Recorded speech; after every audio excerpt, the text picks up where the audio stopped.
Foli bɛ an lagɛba bɛɛ lajɛlen k'aw ladɔnniya ko ni aw donnen aw ka jɛmukan kɔnɔ dɔgɔkun kibaru n'ale bɛ lase aw ma samedi o samedi ka taa 9h la ka taa bila 10h la aw balimakɛ Bubakari Kɔlɔn Samake fɛ dɔgɔkun kibaru ale ye jɛmukan ye samedi o samedi an ka wele bɛ se an ka maa minnu ka baara ye kunnafoni ɲinini kunnafoni sɛgɛsɛgɛli fo ka taa se kunnafoni jɛnsɛnli ma u bɛ na dɔgɔkun kɔnɔ an b'a lajɛ kibaruba minnu kɛra Mali kɔnɔ Mali tɔgɔ fɔra kibaruba minnu la an b'a hakilina falen falen di o kan fo ka taa se don nataw la kibaru ninnu na se ka wolo min na jɛmukan in sigi kun kɔni o ye o dɔ ye donc bi dɔgɔkun kibaru maa fila mun b'an bolo kunnafoni dila fila minnu b'an bolo o dɔ ye Kunba Kulibali ale ye kunnafoni dila ye Kunba an b'i fo k'i waleɲuman dɔn an ka weleli jaabili la bɛɛ lajɛlen ko bɛɛ lajɛlen k'i bisimila Baasi t'a la donc maa kelen hakilina kelen maa fila hakilina fila donc maa filanan min b'an bolo ale fana ye kunnafoni dila ye ale tɛ mɔgɔ dogolen ye plateau in kan Alu Badara Kamara an b'i fo k'i waleɲuman dɔn an ka weleli lakurayali la dɔgɔkun kibaru plateau sanfɛ. Bɔkara n b'i yɛrɛ fo ka filɛbaaw ni kanubaaw bɛɛ lajɛlen fo fɛn fɛn bɛ yen k'u sigi mɛn ka lajɛ nin waati in na an ka foli b'u bɛɛ lajɛlen ye kanu de bɛ nin bɛɛ lajɛlen sababuya an ma daba ma fɛnɛ fo ka waleɲuman dɔn a kɛlen ka bi yira an na sini kɛnɛya kɔnɔ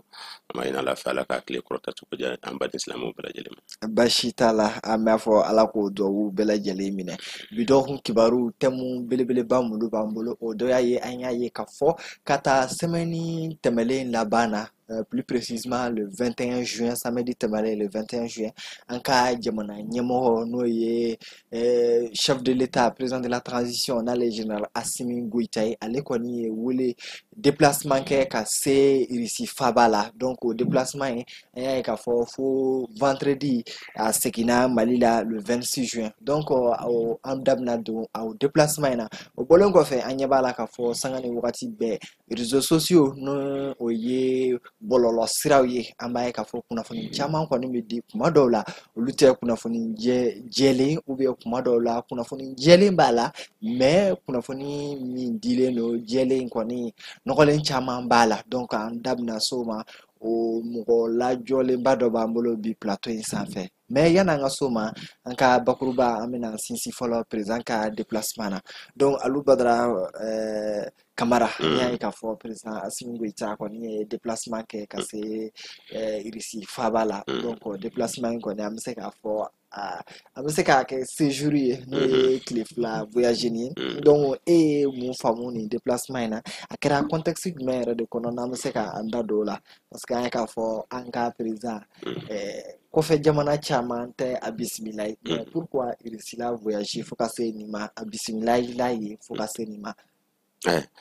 Bɔkari n b'i fo fɔlɔ i ka ɲininkali in na Baasi t'a la ni kɔni ni n'a kɔrɔ bɛ ɲɔgɔn na bari sabula an ko an bɛ fɛ ka sira kɔrɔ dɔ ta an ka jamana yiriwali la an y'a ye k'a fɔ jamana caman bɛ bi an n'olu bolo tɛ ɲɔgɔn bolo o kɔrɔ tɛ k'a fɔ an bannen bolo wale kelen an tɛ fɛ k'an tɛgɛ d'u ma mais an fɛnɛ ka maa ɲɛmɔgɔ n'o général d'armée Assimi Goïta ye sira dɔ de fɔ an ka jamana ka keleya ani an ka n'an bɛ fɛ ka baara kɛ ni minnu ye an ka choix de partenariat o kɔni o bɛ to an yɛrɛ bolo ani an ka jamana bɛ fɛ ka sira kura min ta o kuma o bɛ bonya o kumana fɛ a ma bɛɛ bila nka i bolo kɔni a y'a yɛrɛ i janto a yɛrɛ la fɔlɔ n bɛna n bolo bɔ jɔn nɔfɛ n'a ma ya k'a fɔ ni n nana n ye kow jɔ fɔlɔ n bɛ ka jateminɛ kɛ ni jɔn bɛ baara kɛ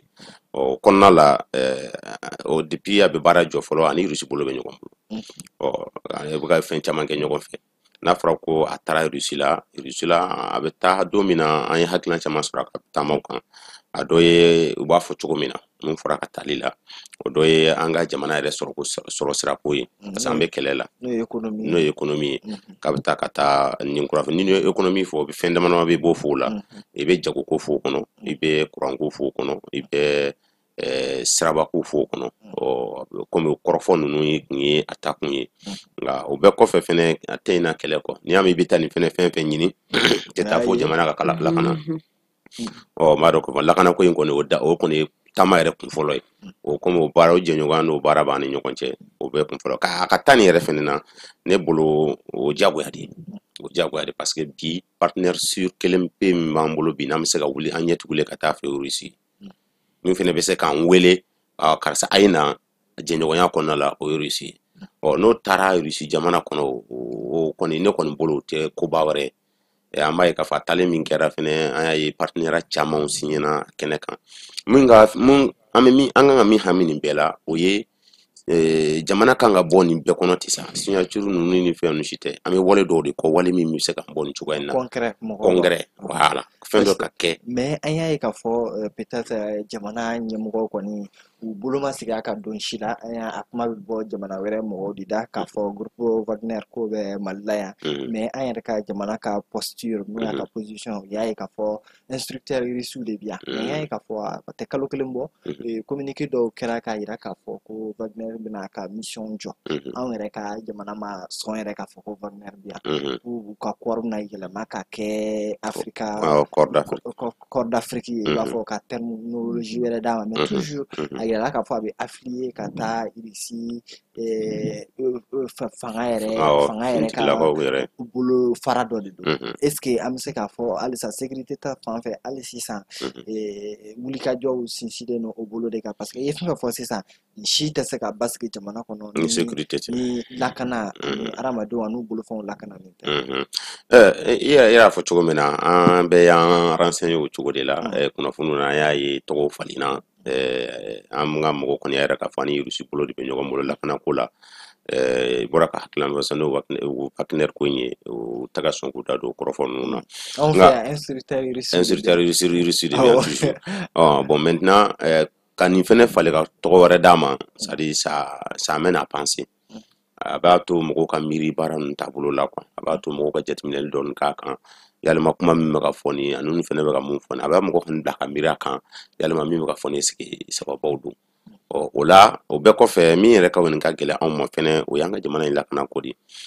yaasa min b'a to basigi bɛ se ka sɔrɔ parce que e yɛrɛ y'a ye kɔsadani in na wulikajɔ caman kɛra jatigɛwale tigilamɔgɔw fɛ a kɛra Kayi mara la alors que Kayi mara kun zone kun don an bɛ se k'a fɔ a menacelen kɔni kun don mais wulikajɔw kuma caya ye bandu de tun bɛ ka siraw tigɛ mais mɔgɔw bɛ k'u ka occupation kɛ mais kɔsa na an y'a ye kanw yɛrɛ de attaquera Kayi mara ale kɔnɔna la kana se hali maninka bolo fɛnɛ kan commune du Mande ale kɔnɔna la mɔgɔ tɛ Masina bolo ninnu fɔ bilen mɔgɔ tɛ i kɛra k'a fɔ Kɔrɔnfɛla ninnu fɔ bilen Tɔnbɔkutu Gawo Kidali ninnu mɔgɔ t'olu olu fɔ bilen an b'a ye k'a fɔ fɛn don min ni u kan k'u cɛsiri lakanako in de la kosɛbɛ tɔgɔ in falenna tɔgɔ in ma falen bon souvent est-ce que o koba y'an bolo an bɛ ɲɛ bɛ min na sisan o de ye an ka jamana bɛ se ka bɔ nin cogo la c'est à dire mɔgɔw ka taamaw la mɔgɔw ka to ka jagow la mɔgɔw k'u ka sɛnɛw kɛ ka sɔrɔ u ma hami k'a fɔ ko dɔ dogo bɛ tu kɔnɔ min bɛ se k'an faga ni marifa ye o de y'an ka haminanko ye bon n'a taara o fana na Rusi jamana kɔnɔ k'a bɛ taa o fɛɛrɛw n'o dabaliw tigɛ bon an kɔni fɛ kɔni an b'an bɔda de ɲini nin kɔnɔna la parce que an bɛ wo min kɔnɔ bi bɛɛ b'a dɔn k'a fɔ a ka gɛlɛn faama ko t'o la fantan ko t'o la jɔyɔrɔ bɛ n bolo jɔyɔrɔ t'o la bɛɛ b'a dɔn a ka gɛlɛn parce que e yɛrɛ bolo bɛ baara la tile yɛrɛ kɔnɔna la e min bɛ ka dɔɔni kɛ tile kɔnɔ bɛ appel min sɔrɔ k'a fɔ nin baara kɛ ɲɛ ani bɛ appel min sɔrɔ karisa mago bɛ nin wari hakɛ la n mago bɛ nin wari hakɛ la n mago bɛ nin somme sugu hakɛ la o de ka ca min b'i wele baara la tile kuru kana kɔnɔna la c'est à dire min b'i deli o de ka ca baara sira dɔ d'i ma bon o bɛ gɛlɛya min o bɛ faamu na sisan faama c'est à dire bɛɛ y'o dɔn f'anw ka fɛɛrɛ de ɲini sisan an bɛ se ka bɔ nin gɛlɛya ninnu kɔnɔ wa a taara Rusi la o de fɛnɛ kama parce que a b'a dɔn bi jamana bɛ cogo min na fɛn t'a kɔnɔ mais o fɛn bɛ sɔrɔ cogo di o ye ninnu sera ka débloquer an ka courant ko ni sira ko ni jago ko ninnu parce que o fɛn caman de b'a to sugu bɛ nɔgɔya bon o gɛlɛya in fɛnɛ kɛmɛ ka sugu kɔnɔfɛnw fɛnɛ gɛlɛya basi t'a la an bɛ segin ma sɔɔni Umaru Kulibali an y'a ye k'a fɔ kɔni depuis an ka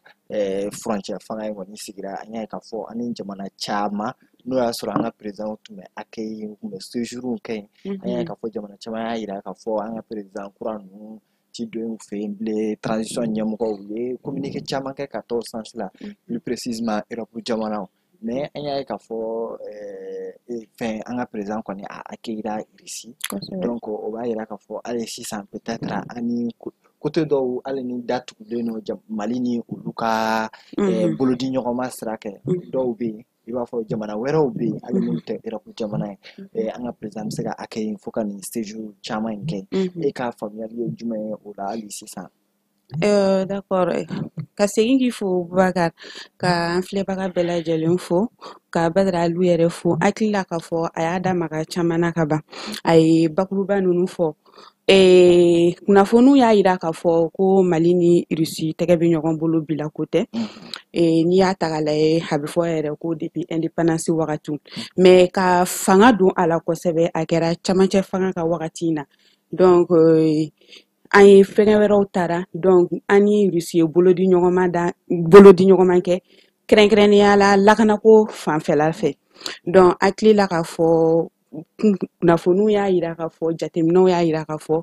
a kɛra wasa ye Mali kɔnɔna la ka d'a kan an n'u ka bolodi ɲɔgɔnma lakana hokumu kɔnɔna la a ye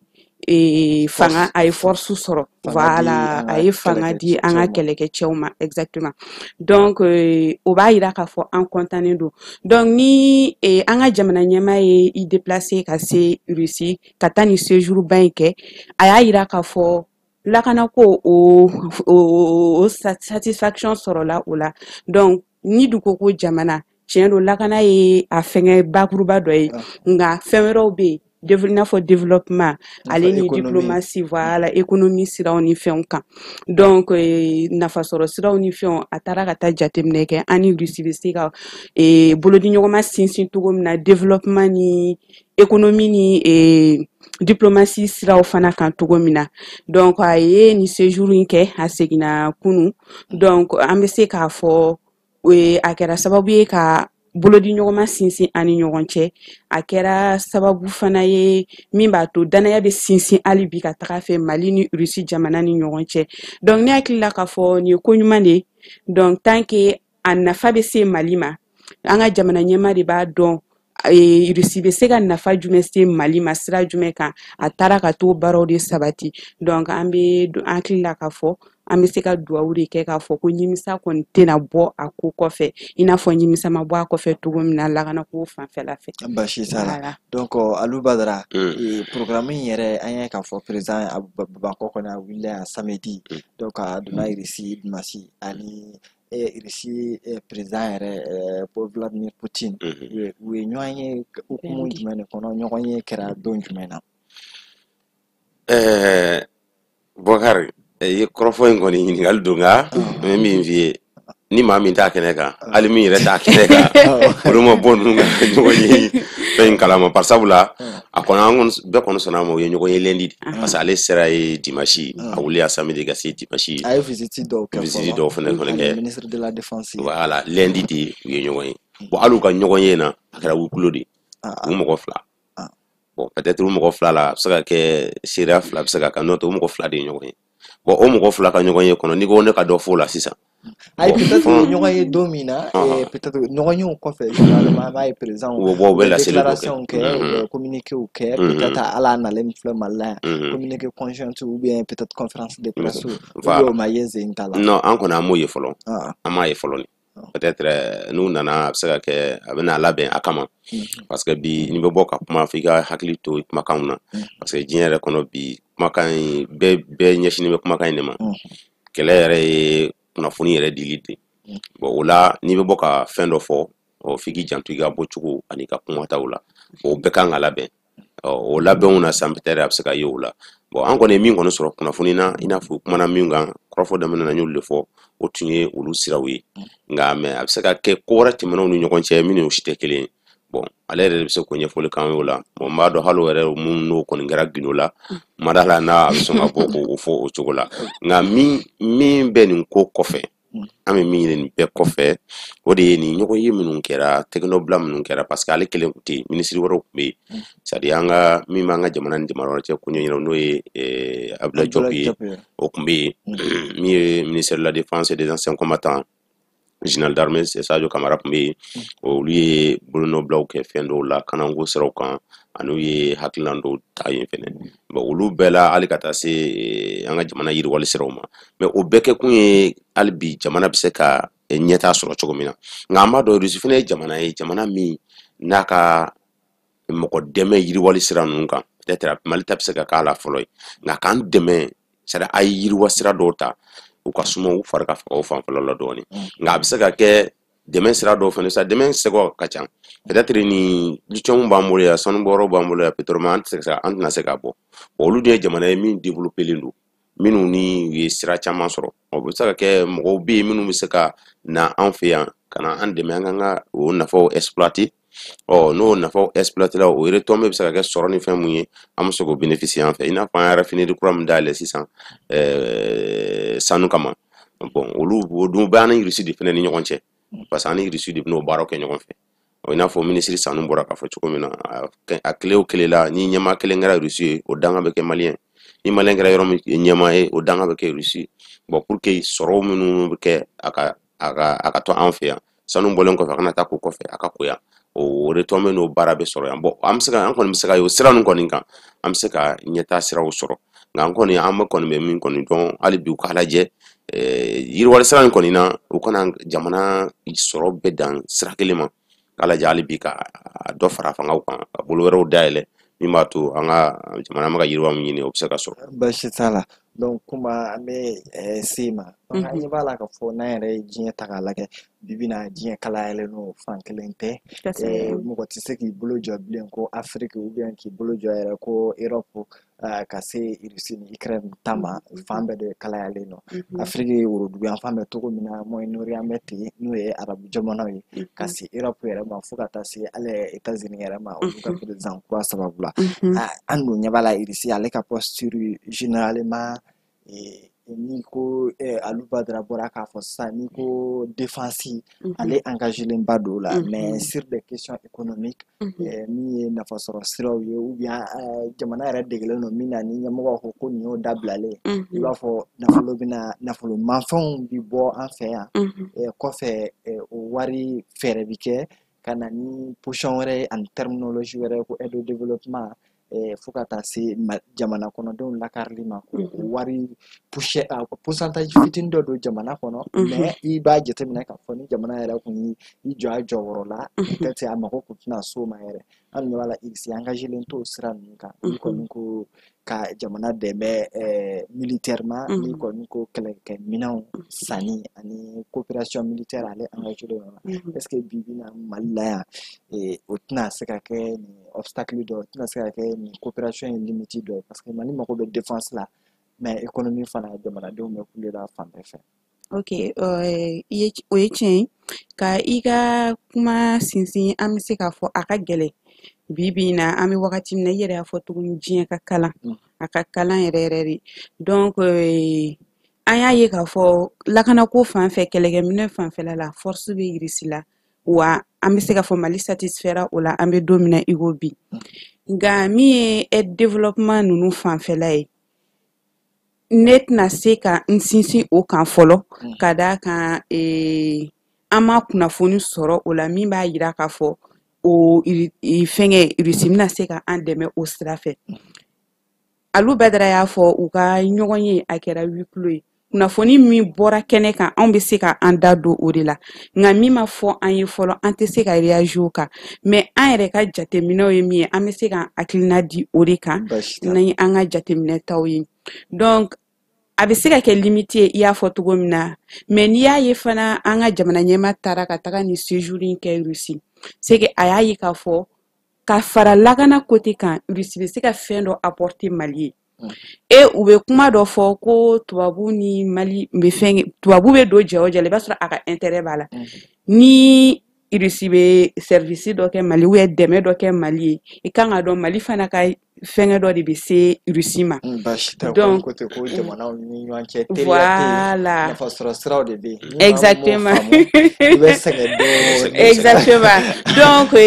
aide fanfɛla ninnu fɛ directement n tɛ se k'a fɔ population bɛna aide direct sɔrɔ mais hakili la k'a fɔ i n'a fɔ u yɛrɛ da dɔ la énergie fanfɛla ninnu fɛ Mali bɛ se ka dɛmɛ sɔrɔ o fanfɛla la ka bɔ Russie.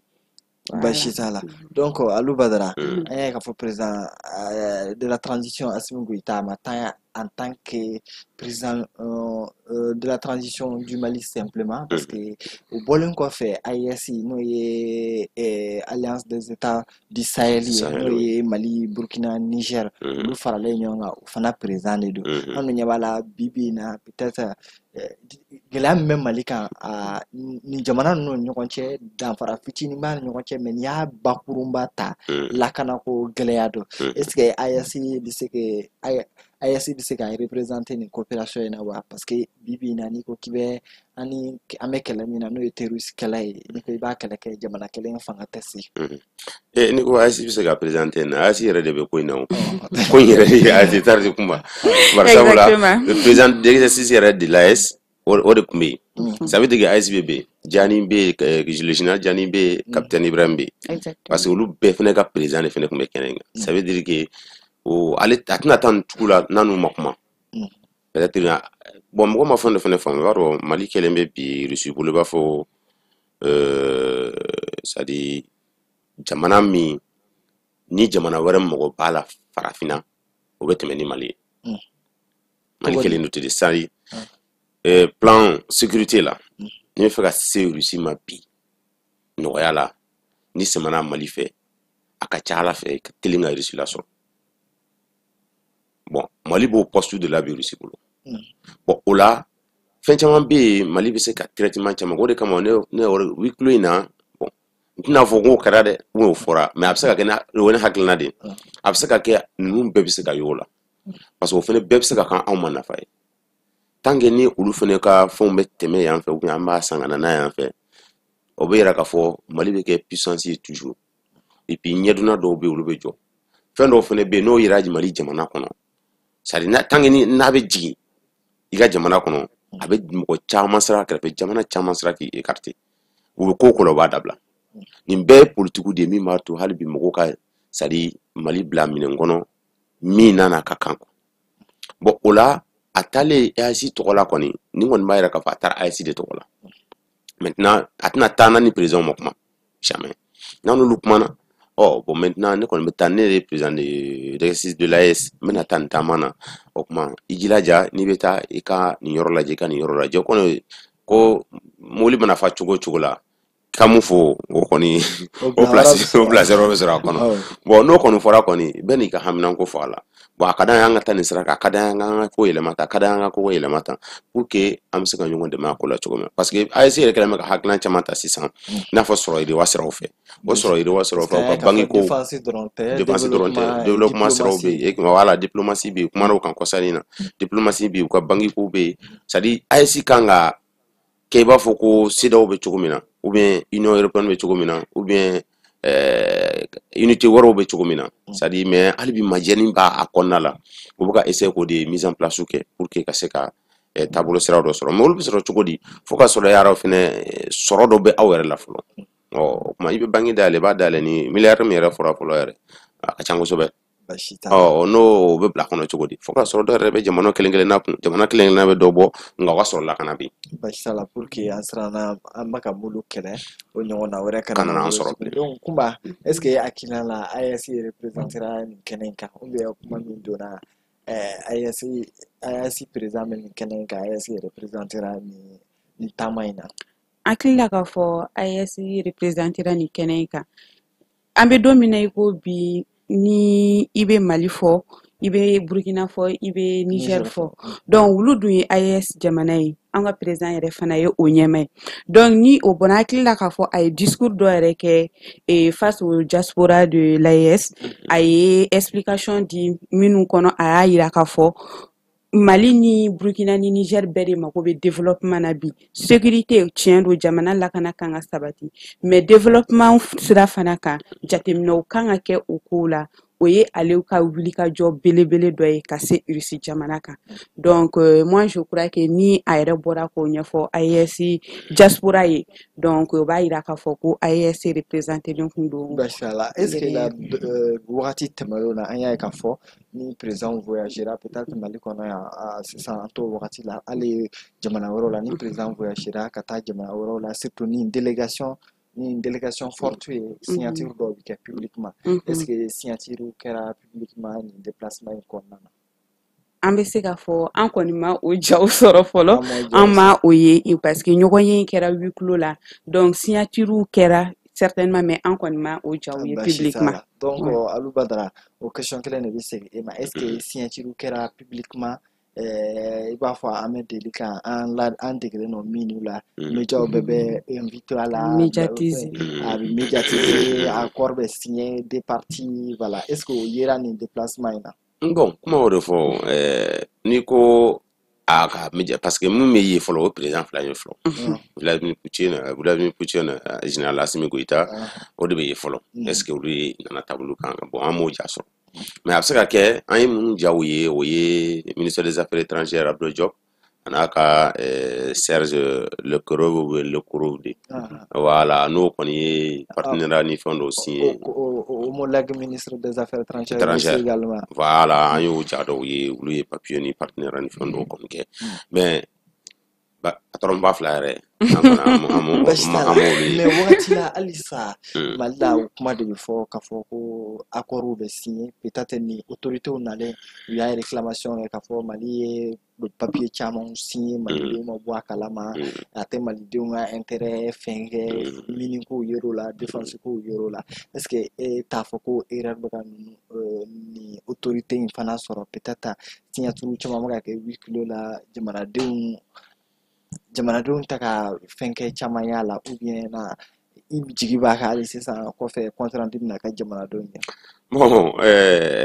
kolo mimi fi jamana mara se kata fi ka tegano bla la kala ko mais j'ai na le no ya foka fo tegano bla kera fen chama na wi kulo la ayira olu ayira ka fo ate jamana do engagé j'ai la comment nous folen kene kan fana tata ma papier ya fo to na la kala to na na bete ate jamana do arrangé mais ka fo pratique ni ka segin toujours et fait on m'a signé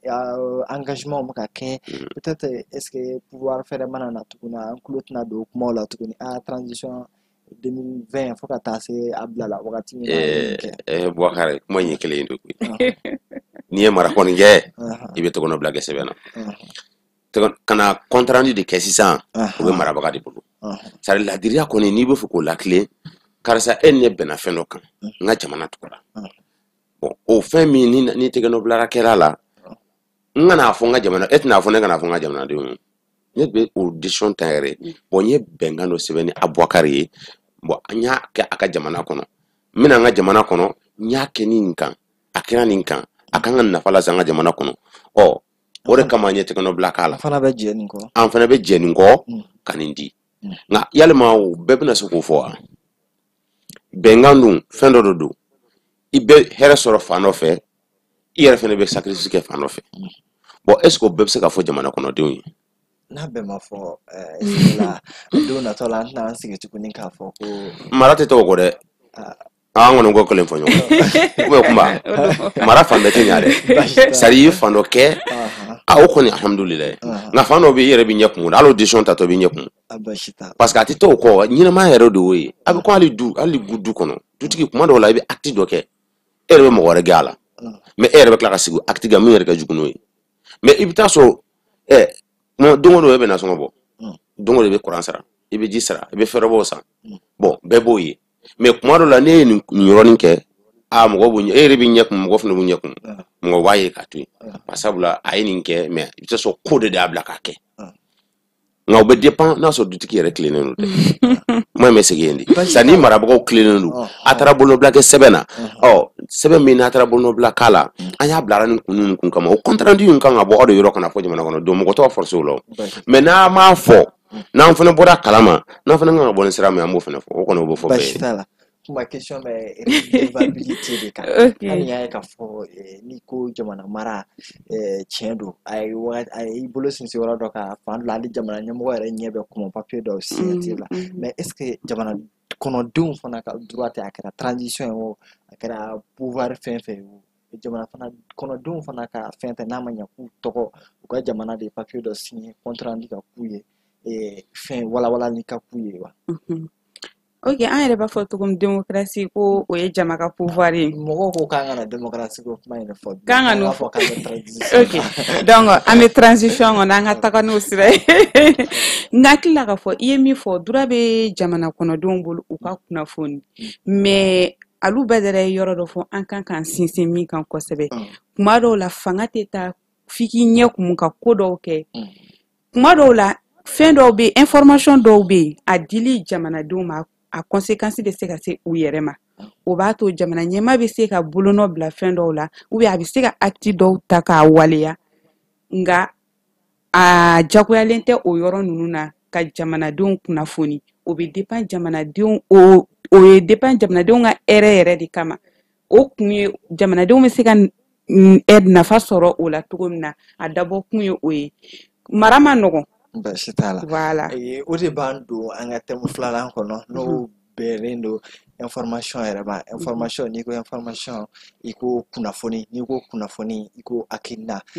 parce que wagati dɔw la kunnafoni bɛ di maa min yɛrɛ fɛ a bɛ di fɔcogo min na mɔgɔ fila i b'a sɔrɔ i bɛ information kunnafoni mɔgɔ fila bɛ kunnafoni kelen di mais a fɔcogo a fɔ tɔn yɛrɛ ani mot minnu bɛ utiliser olu tɛ kelen donc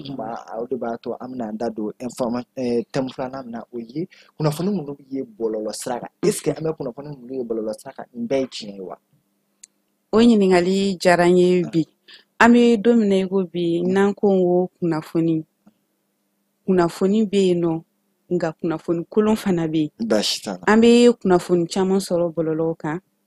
an bɛ tiɲɛw sɔrɔ a la i n'a fɔ an bɛ kunnafoni kolon sɔrɔ a la cogo min na ni i y'a ta ka jateminɛ an bɛ don min na i ko bi sifinnama fanba o bɛ kunnafoni sɔrɔ bɔlɔlɔ siraw de fɛ n'o ye réseaux sociaux Facebook WhatsApp groupe TikTok voilà Instagram voilà exactement donc o bɔlɔlɔ sira in filɛ a bɛ nafa caman se an ma bi ka d'a kan baarakɛminɛnw don an bolo kunnafoni diyɔrɔw don kunnafoni bilayɔrɔw don nka est ce que fɛn fɛn bɛ a utiliser a bɛɛ ye kunnafoni dila ya an kan ka jateminɛ kɛ o kan ka d'a kan a ye opportunité di bɛɛ ma ka se k'i hakilinata fɔ ka se ka kunnafoni partager ni mɔgɔw ye mais o t'a yira k'a fɔ fɛn o fɛn bɛ kunnafoni lase a kan k'o bɛɛ ye kunnafoni dila ye o yɔrɔ bɛ yen donc kunnafoni minnu bɛ lase fana bɔlɔlɔ ninnu kan jateminɛ kan ka kɛ a la u kan ka woloma ɲuman b'a la wa ɲuman tɛ a la ka d'a kan kunnafoni dɔw bɛ yen ni olu ye kunnafoni jɔsentanw ye n'an b'a fɔ olu ma ko kunnafoni lankolon a bɛ fɔ min ma ko désinformation donc o désinformation ninnu de ye kunnafoniw ye minnu ni tugu bɛ kɛ ka a dilan min bɛ kunnafoni cari a yɛrɛ b'a dɔn kunnafoni kolon don kunnafoni ɲuman tɛ mais ale bɛ k'a kɛ objectif dɔ de kama soit ka mɔgɔ dɔ détruire ou bien ka mɔgɔw tromper ka mɔgɔw lafili ou bien ka funufunu yɛrɛ wuli jamana kɔnɔ et tout donc olu bɛ sɔrɔ bɔlɔlɔw sanfɛla la ni an taara ɲɛfɛ tuguni an bɛ taa kunnafoni wɛrɛ sɔrɔ min kunnafoni lankolon wɛrɛ sɔrɔ yen an b'a fɔ min ma ko mésinformation o ye n bɛ ka kunnafoni cari kunnafoni kolon don mais ne yɛrɛ fɛ kunnafoni ɲuman de don olu bɛɛ dun bɛ sɔrɔ o bɔlɔlɔ in de kan i b'a sɔrɔ ne bɛ kunnafoni dɔ sɔrɔ dɔ fan fɛ a tigi b'a ci ne ma ne ka WhatsApp kɔnɔ ne yɛrɛ bolo kunnafoni ɲuman de don ne b'a bila n ka Facebook kan ou bien statut kan donc mɔgɔw dun filɛ u dalen don ne la olu b'a fɔ kunba ye kunnafoni dila ye kunba ye ni kunnafoni cari olu bɛ taa baara kɛ ni o kunnafoni ye ka sɔrɔ ne yɛrɛ ye kunnafoni cari ka sɔrɔ ne t'a dɔn k'a fɔ ko kunnafoni kolon de don donc o bɛ se ka kɛ tiɲɛni ye kosɛbɛ o tiɲɛni yɛrɛ bɛ se ka bonya ka d'a kan mɔgɔw kun kɛlen ka danaya dɔ da ne kan kunnafoni ko ta fanfɛla fɛ o bɛɛ la kɔfɛ an bɛ taa kunnafoni wɛrɛ sɔrɔ a bɛ fɔ min ma ko malinformation donc malinformation o tɛ dɔwɛrɛ i b'a sɔrɔ kunnafoni min bɛ ka di tiɲɛ bɛ a kɔnɔna la kunnafoni ɲuman de don mais u ye kunnafoni ta k'a manipuler ka kunnafoni yɛlɛma k'a kɛ olu bɛ fa a ka taa sira min kan k'a bila ka taga o sira kan donc o bɛ se ka kɛ sababu ye ka mɔgɔw lafili a bɛ se ka na ni funufunu ye jamana kɔnɔ i n'a fɔ conséquences wɛrɛ caman bɛ sɔrɔ a la cogo min na. An bɛ segin ma conséquences la Alu Badara Kunba bɔra ka distinction caman kɔni kɛ information mésinformation fo ka taa se malinformation ani désinformation kan mais a ye i bolo sinsin yɔrɔ dɔ fana kan k'a fɔ bibi n'a bɔlɔlɔ siraw n'o ye réseaux sociaux a kɛra opportunité caman ye o opportunité dɔ ye mun ye n'a fɔra liberté d'expression liberté d'opinion a y'o sinsin mais a nana mɔgɔw fana bila m'olu bolo n'u bɛ fɛn fɛn réseaux sociaux sanfɛ k'o bɛɛ ye tiɲɛ e bɛ se ka mun de fɔ o la parce que bibi na an y'a ye k'a fɔ maa caman kɛlɛkɛbolo ye ko n y'a ye réseaux sociaux yɛrɛ de sanfɛ. Bɔkari ni kuma in n'a kɔrɔ bɛ ɲɔgɔn na ka ban déjà c'est à dire bɛɛ y'i yɛrɛ de sisan ne bɛ kuma suit à travers sur les réseaux sociaux a ka bɔlɔlɔ siraw kan n bɛ taa n kunnafoni a ka bɔlɔlɔ siraw kan ne b'o kɛ mun kama danaya ani mbado kunnafoni dilado ani mbado abe kunnafoni sɛgɛsɛgɛ kadi o ye kuma ye aye posun dairema be baraka ladira ni klena kono kunnafoni jelemeti au contraire ne be edo e be kunnafoni dinga kuma do la masoro i ka kunnafoni do yɛrɛ hakilinaw de do bon kuma do la ma foni intérêt talaje me sengata kuma talaje parce que wala ale be kunnafoni jelen di mina o ta sɔrɔ ne yɛrɛ fɔlɔ ne be ni kunnafoni fila de lajɛ kuma do me tabla kuma do me tabla sari ay kunnafoni di sogo saba min fɔ dɛ o de ye ni mais bi ta sɔrɔ minnu bɛ na ni an minnu bina varaki réseau kan an be bɛnna dɔrɔn an b'a partager bon an be tiɲɛ dɔ jɔn na fanfɛla na fo min fɛnɛ be sɛgɛsɛgɛli kɛ dɔɔni na nin bɛɛ la o la sadi ni kunnafoni bɛ di bɔlɔlɔ sira kan mɔgɔ minnu kan ka kunnafoni di n'i bɛ ka ɲinini daminɛ fɔlɔ i b'a daminɛ o kunda mais i se k'o dɔn tile kelen ko nin bɛ kunnafoni jɛlen di fo ka sɔrɔ i tile fila tile saba kɛ i bɛ nin ka publication ni e ta comparer ka ne ta comparer o de b'a to i b'a dɔn danfara ye min ye bon o danfaraw sɔrɔli kɔfɛ e kan k'i kɔlɔsi kunnafoni di tayɔrɔw la déjà et puis mun fɛnɛ ka gɛlɛn nin bɛɛ la kuma danaya dalen kan ka fɔ e de bɛ kunnafoni jɛlen di kana sɔn diɲɛ kɔnɔ kunnafoni wɛrɛ ka sɔrɔ i ka page kan ka sɔrɔ min tɛ tiɲɛ parce que o de b'a to a fɔra k'a fɔ o de mankan ka bon ni ko in bɛɛ ye parce que n'ale kunnafoni di mɔgɔ min b'a lajɛ mɔgɔ min b'a lamɛn n'a yɛrɛ ka fɔ kunnafoni ye kunnafoni kolo ye o de bɛna ɲugu lawuli parce que a bɛɛ bɛ daminɛ ten de karisa de y'a fɔ an y'a sɔrɔ nin ka bɔlɔlɔ sira kan an y'a sɔrɔ nin yɔrɔ na an y'a sɔrɔ nin yɔrɔ na parce que i b'a fɔ ni ladiriya de k'a fɔ min b'a bila a tɛ tigi nkalon kɛ a tɛ namara kɛ bon ne bɔra mɔgɔ jigi kɔrɔ dun tɛgɛ bɛ se ko masiba kunna bɛ basi t'a la mais bi bi in na an sigilen don ka mun ye an y'a ye k'a fɔ sinsin bolo ma hakilina dilaw de ka ca parce que an y'a ye k'a fɔ réseaux sociaux bɔlɔlɔ sira ninnu ni fana ka partageli cayara ni lagɛta cayara tɔrɔmɔɲɔgɔn fana bɛ caya ko la parce que dɔw bɛ tɔrɔmɔɲɔgɔn sɔrɔ la dɔw dun tɔrɔmɔɲɔgɔn sɔrɔ in kɔnɔ fɛn na fɛn fɛn de bɛ taa mɔgɔw hakilina sira bolo olu tɛ parce que n'i ko kunnafoni di yɛrɛ i ko k'i ka maa lamara i ko k'i ka maa laɲɛnajɛ fo ka taa se sensibilisation fana ma n'o ye peut-être a b'a dɔn mais ka a ɲuman fɔ a ye n'i taara nin sira in fɛ o ka ɲi mais minnu ta bilalen don hakilina di la ou bien maaw yɛrɛ hakilina populisme min ka di maaw ye k'o fɔ cogo min na walasa mɔgɔw bɛ se ka n'a lajɛ e bɛ se ka mun de fɔ o la n yɛrɛ kuma de fɔ sisan parce que hakilinata di in caman ye sɔrɔ de mais hakilinata di sɔrɔ ko dɔrɔn de don n'i y'o bɔ bɔlɔlɔ kan a tɔ b'a dɛn mais hakilinata di a caman ye sɔrɔ de n bɛna n sigi n b'a walawala n b'a sɛbɛn n b'a bila sɔrɔ ko don an kɔni yɔrɔnin dogo ɲɔgɔn na o ye sɔrɔ de bon o la i jilaja i bɛ kunnafoni min di a bɛɛ la i jilaja hali n'a kɛra ka hakilina in de ye a di a kɛ nafa ye jama ma nka a kana kɛ problème ye jamana ma c'est à dire o de ɲɔgɔn tɛ quoi i ka bonya b'o de la minnu bɛ kunnafoni i bɛ taa sɔrɔ sa kuma bɔra ka fɔ sisan kunnafoni jɛlen b'u bolo a b'u bolo u b'a dɔn mais u b'u ka hakilina de don a kɔnɔ fo ka taa kɛ mésinformation u b'u hakilinata de don a kɔnɔ bon hakilinata min bɛ don a kɔnɔ i bɛ taa sɔrɔ dɔ de fana b'o kɔfɛ min bɛ wari d'a ma bon i bɛ nin de don mais i bɛ nin fara a kan parce que u ma nin fara a kan n'i b'a jɛ a b'o sɔrɔ d'i ma bon e b'o mun fana bila parce que mɔgɔw fana bɛ taa o de fana kama mun faralen b'a kan dɛ o ye jumɛn ye est-ce que tiɲɛ don wa tiɲɛ tɛ wa mɔgɔw bɛ t'o de kama bon tant que n'o sɔrɔla a kɔnɔ ka ban i ka popularité bɛ yɛlɛ parce que hali ni mun ye mun d'i ma i b'o sɔrɔ réseau fana kan k'i sara mun na i b'o fana sɔrɔ i y'a ye o de kama hakilinata di fo mɔgɔw k'u kɔlɔsi a la parce que a caman bɛ kɛ nafa de kan bon o nafa dun Mali bɛ ka fɛɛrɛ sɔrɔ a fɛnw bɛɛ la parce que ni m'i kɔlɔsi e bɛna jamana kungari ɲɔgɔn na jamana kɔnɔdenw kungari ɲɔgɔn na wali kelen i bɛ kunnafoni dɔ di jamana kan min bɛ kɛ sababu ye ka jamana yɛrɛ don problème na o réseau de fana bɛ se k'o kɛ i sigilen to i ka téléphone kɔfɛ dɔrɔn ka bala wuli fan dɔ fɛ basi t'a la kuma o de b'an don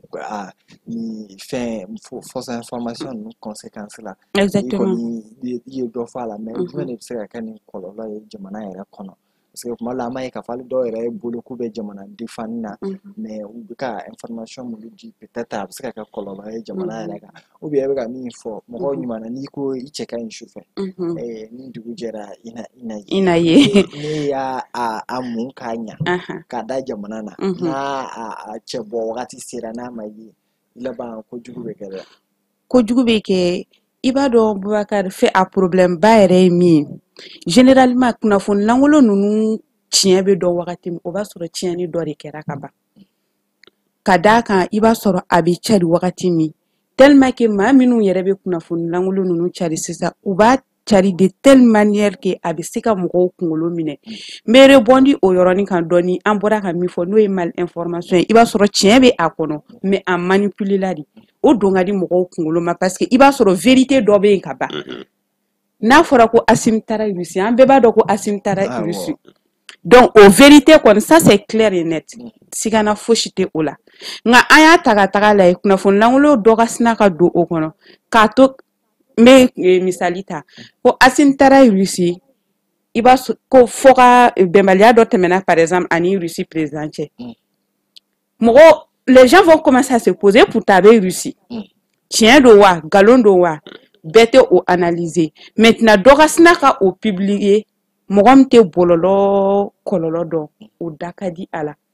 o kunnafoni kelen hokumu kɔnɔna la an ye kunnafoni langolo dɔ yɛrɛ carilen min carila kabi samedi ou bien dimanche ta ka taga ta k'a ye k'a fɔ ko a ka avion ye crash kɛ dɔw yɛrɛ ko avion disparu la an y'o kunnafoni langolo dɔ sɔrɔ bɔlɔlɔ kan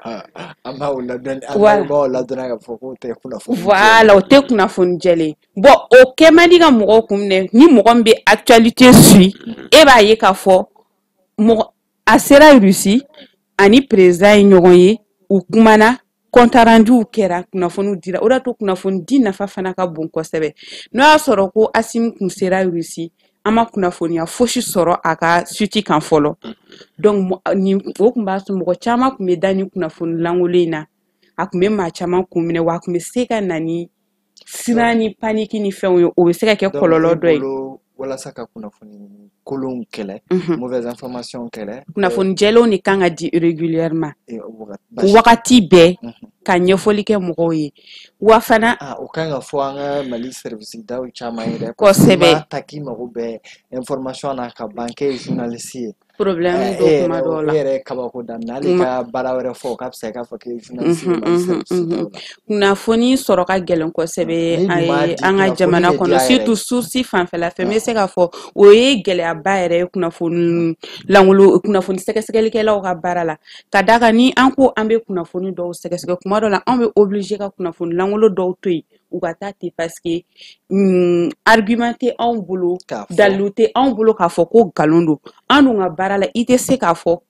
ko Alu Badara ye nkalon tigɛ k'a sɔrɔ preuve t'e bolo k'a fɔ ko a ye kunnafoni min di ko tɛ tiɲɛ ye mun na a ye nkalon tigɛ mun b'a jira k'a ka kunnafoni tɛ tiɲɛ ye e bɛ bɔ ni o preuve de ye k'o da mɔgɔw tulo kan donc a bɛ se ka kɛ ne b'a dɔn Alu Badara ye nkalon tigɛ a ye kunnafoni dɔ da e de la sisan ne bɛ na e ɲininka e ko kunba tiɲɛ yɛrɛ la nin ye nkalon ye nka ne tɛ fa ne tɔgɔ ka fɔ ne jamu ka fɔ o ye ne ka baara binnen ji la depuis o la parce que tant que e tɔgɔ tɛ fɔ e jamu tɛ fɔ ne tɛ se ka kunnafoni nkalontigiya bilen parce que dalilu fosi tɛ ne bolo min b'a to ne b'a fɔ n ko kunnafoni ye nkalon ye ne tɛ se k'a fɔ n ko anonyme o bɛ kɛ journalisme kɔnɔ mais o tɛ kɛ fact checking kɔnɔna la quoi donc ne ko n ko nkalon don ne b'a fɔ de Abubakari yɛrɛ de y'a fɔ ko nkalon don kɔnɔna na vérification kɔnɔna na n'i bɛna nkalon la sabatiya f'i ka tiɲɛ tigi fɔ f'i ka source sɔrɔ donc o de ye gɛlɛyaba ye an ma parce que mɔgɔw tɛ sɔn kuma ma généralement hali n'u sɔnna kuma fana ma u b'a fɔ tiɲɛ yɛrɛ la nin bɛ ne ka service concerné ne tɛ fa ne tɔgɔ ka fɔ a la sinon min don nkalon don donc tant que olu b'a fɔ ko u tɔgɔ tɛ se ka fɔ anw tɛ se ka kunnafoni nkalontigiya ka da kɛnɛ kan o de y'a to kunnafoni langolo a ka kan mɔgɔw k'u kɔlɔsi a la population yɛrɛ k'a faamuya k'a fɔ k'an bɛ kunnafoni fɛn fɛn sɔrɔ k'a bɛɛ tɛ tiɲɛ ye kunnafoni bɛ cari fan bɛɛ parce que hali journaliw télé ni arajow la kunnafoni langolo bɛ se ka fɛ i n'a fɔ ne filɛ nin ye kuma la ten ne bɛ se ka kunnafoni dɔ di sisan min tɛ tiɲɛ ye mais a ka teli kosɛbɛ ka tiɲɛni kɛ bɔlɔlɔw de kan parce que sisan fana bɔlɔlɔ siraw de kan fanga bɛ o de la kosɛbɛ donc an bɛ kunnafoni langolo ninnu caman olu de nana ni ka amplifier ka juguya yɛrɛ an bɛ se k'a fɔ bɔlɔlɔ de kɛra o sababu ye sinon kunnafoni langolo bɛ se ka sɔrɔ fan bɛɛ hali quartier kɔnɔnaw la rumeur de bouche à oreille kunnafoni langolo bɛ se ka circuler to togoya la mais pour que k'a démenti f'i k'a jira k'a fɔ nin outil in de y'a jira ko nin tɛ tiɲɛ ye walima nin tigi de y'a fɔ ko nin tɛ tiɲɛ ye donc o ye a fɛngɛ dɔ ye ni me segin ka na kɔlɔlɔ yɔrɔ la dɔɔni a bɛ se ka na ni manque de confiance ye danayabaliya ka na ni danayabaliya ye jamanadenw ka ɲɛsin jamana marabaaw fan fɛ a bɛ se ka na n'o ye a bɛ se ka na ni futugu ye jamana kɔnɔ a bɛ se ka kɛ sababu yɛrɛ ka kɛlɛ juguya an bɛ se ka fɔ kunnafoni lankolon terrorisme kɛlɛ yɛrɛ la kunnafoni lankolon caman carila o fɛngɛ in kan information in kan généralement m'olu yɛrɛ les acteurs terroristes yɛrɛ de b'a maîtriser ka tɛmɛ jamana yɛrɛ parce que olu mana fɛn min kɛ dɔrɔn olu b'a photo yɛrɛ kɛ ou bien fɛn wɛrɛ bɛ kɛ jamana wɛrɛw la san 10 ɲinan kɔfɛ tɛmɛlen kɔfɛ olu b'o photo fana fara o kan donc n'a a dun dira dɔrɔn i b'a ye mɔgɔw bolo groupe WhatsApp la kuma dɔw yɛrɛ la e yɛrɛ maa min ye e bɛ kunnafoni di domaine kɔnɔ i bɛ dɔw ye u bɛna video dɔw yir'i la e yɛrɛ b'a fɔ nin video bɔra yɔrɔ min e bɛ se ka min fɔ dɔrɔn ne t'a kalama i t'a dɔn yɛrɛ i bɛ min yɛrɛ fɔ e t'a dɔn parce que a b'i yɛrɛ surprend quoi parce que a bɛɛ ka fisa k'a fɔ ko tiɲɛ tɛ i ye min fɔ n'i ko tiɲɛ tɛ f'i ka a jira a fɔ ko munna tiɲɛ tɛ n'e ko ko tiɲɛ tɛ dɔ in y'a fɔ ko tiɲɛ don e ma se ka bɔ ni preuve ye mun b'a yira k'a fɔ ko e fana ta ye tiɲɛ ye voilà donc o yɔrɔ bɛ a la kosɛbɛ o de y'a to a ka kan jamanadenw yɛrɛ de ka u kɔlɔsi kosɛbɛ donc o de y'a to a bɛ fɔ ko ka mɔgɔw éducation média fɛn dɔ de bɛ mɔgɔw k'a faamuya k'a fɔ kunnafoni bɛ sɔrɔ bɔlɔlɔ sanfɛla la nka kunnafoni bɛɛ tɛ tiɲɛ i ka sigana don kunnafoniw na Alu Badara da sera a yɔrɔ dɔ ma ni e ye kunnafoni ye ne ka bɔlɔlɔ kan i bɛ taga lajɛ yɔrɔ wɛrɛ fana na ka taga lajɛ est-ce que kunnafoni min bɛ yen o kelen don farangata a kɔnɔ wa parce que i b'a sɔrɔ kunnafoni kelen bɛ cari yɔrɔ caman na mais mɔgɔ min bɛ fɛ ka kunnafoni manipuler o bɛ dɔ wɛrɛ fara kan ka kunnafoni bayɛlɛma ka taga ni a yɛrɛ bɛ mɔgɔw ka min faamuya ou bien min bɛ ale arranger a yɛrɛ ka intérêt personnel a bɛ se ka kunnafoni bayɛlɛma ka taga ni o sens ye donc o de y'a to a ka kan kunnafoni ka vérifier source caman na i k'a ɲini k'a dɔn yanni i k'a faamuyali caman sɔrɔ a la yanni e yɛrɛ ka kɛ mɔgɔ ye min bɛ segin ka kunnafoni cari basi foyi t'a la Alu Badara an y'a ye k'a fɔ wagati caman jamana kɔnɔ ni kɔni ye kunnafoni kolon cɛrilen k'a ye kɔlɔlɔ se i b'a ye fɛn dama damaniw bɛ yen hali ni domaine wɛrɛw bɛ toucher a la i b'a ye n'a ma profession dɔ attaquer a bɛ diinɛ dɔ attaquer k'o kɛ dɔ kan ou bien a bɛ siya dɔ attaquer ka kɛ dɔ kan n bɔlen filɛ ka fila min fɔ n'o ye diinɛ ani siya ye an y'a ye k'a fɔ kɛlɛ mana don o la tasuma mana don nin fila la a ka gɛlɛn bolo tɛ se k'a kunbɛn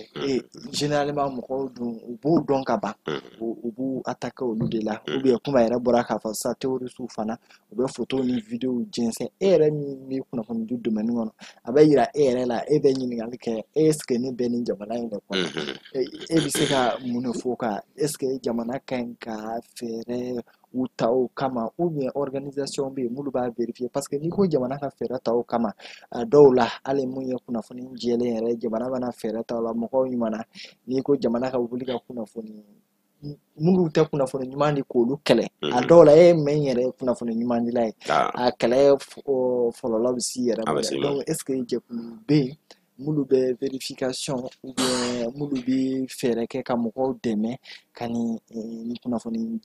kolon ninnu hali n'a tɛ kɛlɛ ka kunnafoni ɲumanw fana yɛlɛn sanfɛ ka kunnafoni ɲumanw yɛlɛn sanfɛ parce que an y'a k'a fɔ réseaux sociaux bɔlɔlɔ fɛn ninnu algorithme ko de don min ka ca a bɛ fanga b'o de la donc n'i m'a ɲɛ ko kunnafoni kolon kɔni bɛ yen ni ɲuman fana dira u bɛ se ka yɛlɛn a sanfɛ cogo min u bɛ se ka partager cogo min na walasa o bɛ ye. Kuma ninnu yɛrɛ ka baara t'o de ye ka kunnafoni kolo wale kelen kunnafoni jɔsen tan ka se k'o kɛlɛ olu yɛrɛ bon hali fanga ma d'u ma sa o y'o fana ye k'u bɛ se ka k'u ka baara ye o ne hakili la olu kan ka dɛmɛ o sira kan jamana fɛ parce que n b'a dɔn olu fana tɛ kɛ ten gansan ne yɛrɛ bɛ ka kuma fɔ ne yɛrɛ formation caman ka fɛn ninnu kan n'o ye fact checking ye i b'a ye ni ONG dɔw yɛrɛ bɛ baara kɛ olu yɛrɛ b'a jagoya ka se k'o fana kɛ bari sabula ni olu fana dɔn baara kɔnɔna la a dɔ bɛ se ka na a bɛ se ka kɛ société kan a bɛ se ka kɛ fɛn wɛrɛ kan bon i ye nin kunnafoni ye bon a cari la bon e fana bɛ se ka kunnafoni transformer sisan ka kɛ kunnafoni ɲuman ye k'a cari tuguni bon i b'a dɔn kuma dɔw fana na kunnafoni kolon bɛ fanga d'i ma ka tɛmɛ kunnafoni ɲuman fana ka waati dɔw la dɛ parce que o de ka système kura ko bezi ka sin ka bezi créer yɔrɔnin kelen kunnafoni ngolo ninnu de b'a kɛ dɛ o yɔrɔ kama n'o kɔni kɛra nin cakɛda in tɛ sɔn ka nin wara in kɛ dɛ mais a fɔra ko nin ye nin kɛ i b'a ye i tɔgɔ bɛ sin ka fan bɛɛ labɔ ten bon e de fana se ka b'o la sisan a kunnafoni ɲuman di tuma dɔw la u b'o kɛ mais nin bɛɛ ye mun ye kuma y'a kuma fɔ danaya c'est à dire kunnafoni yɛrɛ tɛ taa danaya de kɔ kunnafoni dila yɛrɛ de danaya mɔgɔ ye kuma in n'o ye minnu bɛ fɛn ninnu bila nin u b'a k'u ka intérêt de kama ne kan t'olu ma parce que a caman o de ni n tɛ k'a kɛ follower kama n bɛ k'a kɛ n ka nafolo kama wali kelen dɔ ye n sara n bɛ k'a kɛ mais minnu bɛ kunnafoni di k'an kɛlen bɛ k'a k'an ka baara ye an kan ka kɛ danaya mɔgɔ de jogo la yecogo la kumacogo la taacogo la sigiyɔrɔ la gɛrɛnw na c'est à dire i bɛ ko o ko kɛ i jilaja i k'a kɛ ladiriya kɔnɔ parce que munna kunnafoni dila n'i m'i kɔlɔsi dɔw de fana bɛ yen u bɛ i ka fɛn n'i ka gestu c'est à dire i ka kɛtaw n'i ka baara kɛcogo bɛɛ de kɔlɔsi danaya de ɲɔgɔn tɛ foyi bɛɛ la bari an bɛ fɛn fɛn fɔla nin an tɛ a tɛ komi kuma jɛlen don a cɛ ka ɲi ne yɛrɛ fin bɛ sara dɔɔnin bɛ na o kɔrɔ tɛ ko u bɛna ne filɛ o u bɛn'u sigi ka kuma lajɛ o tɛ o mais an bɛ ka min bɔ an da a n'an ye min kɛ ni mɔgɔw dalen b'an na o sira kan u b'an filɛ o de kama o de kama u b'an ka kuma caman puru a caman kan karisa de y'a fɔ mɔgɔ bɛ jɔ o la o ko belebele dɛ i t'a dɔn k'a nafa ka bon fo don dɔ i ka taa sigi kɛnɛ dɔ kan i yɛrɛ t'a dɔn ko nin kuma sugu bɛna bɔ kɛnɛ kan o ka bɔ kɛnɛ kan a ɲ'a mɛn karisa de da n'i sigilen bɛ yen n'a sɔrɔ tiɲɛ tɛ wala bɛ wuli ka taa so mais ni tiɲɛ don i b'i vantini yɛrɛ o de kama kulonkɛ la o sɛbɛ la o kɛ ladiri ye k'i ka